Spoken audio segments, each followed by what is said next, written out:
think there's almost no DJ around that doesn't like the Pioneer mixer built-in filter, which is basically a combination of a low pass and a high pass, but it's not a band pass filter. Because if you have it in the middle, the filter is basically open, and if I just turn it down, you get this a characteristic low pass filter, and if I turn it up, you get this characteristic high pass filter with a little bit of resonance.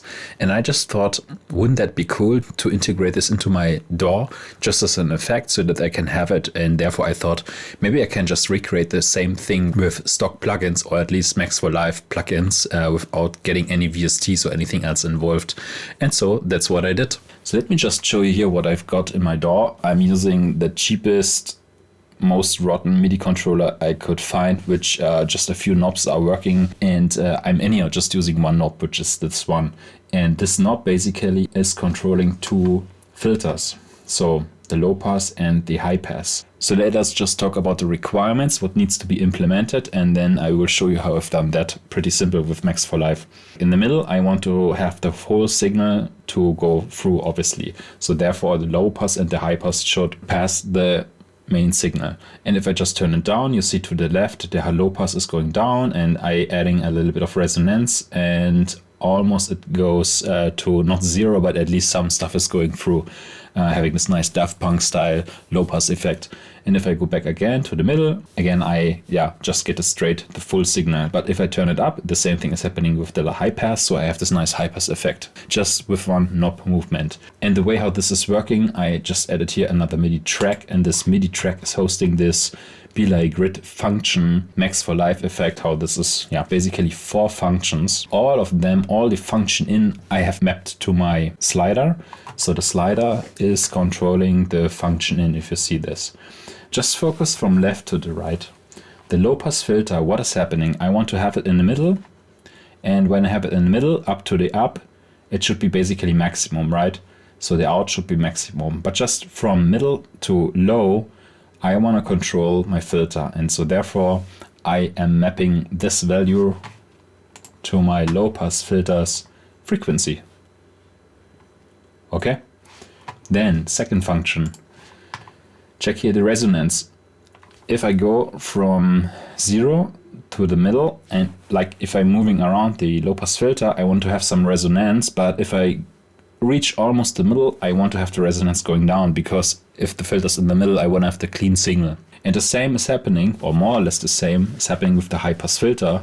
So if you see here from the high pass just to low, if you check here the third one, from low pass to the middle, nothing is happening really, so the filter should be open. But then from middle to high, I want to have the high pass going up. Check this out. This is just what's happening here.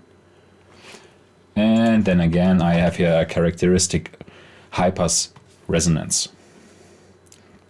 So 4 functions are controlling 2 filters, and therefore I'm able to have this nice Rave filter.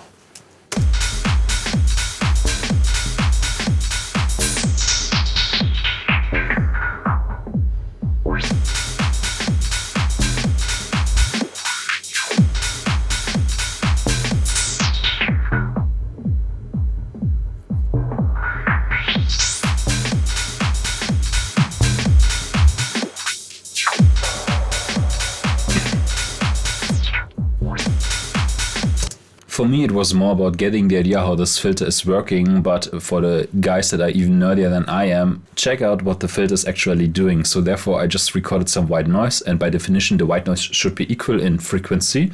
And check the spectrum analyzer, what it is doing when I'm turning it down and up.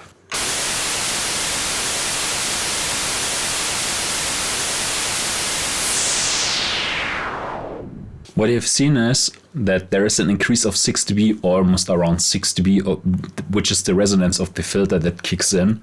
And the same is happening with the high pass filter.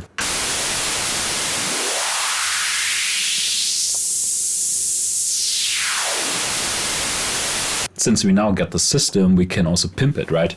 So let's pimp this with the Ableton built-in filter algorithms. This is the fun part.